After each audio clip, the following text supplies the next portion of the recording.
Ok, hello chào mọi người đã quay trở lại với kênh thêm King Game. Thì hôm nay mình sẽ có video ghi lại quá trình mình test cái con cả màn hình, nói chung là test cả cấu hình cái máy mình luôn, xem render một video thì bằng bao nhiêu.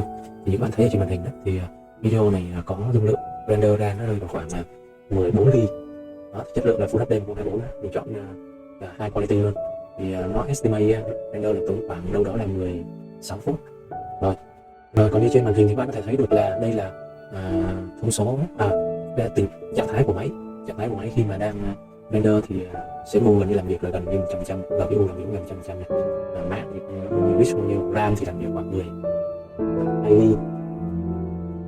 Rồi thì nói chung là gần như dùng thấy là nhưng mà mình cũng có test thử là trong quá trình đang render thì mình vẫn lên mạng, vẫn coi YouTube được và vẫn edit bằng Photoshop được bình thường nha. Máy mình lấy tự giật nét đi hết. Ok rồi, cảm ơn mọi người đã theo dõi video của mình. Bye bye.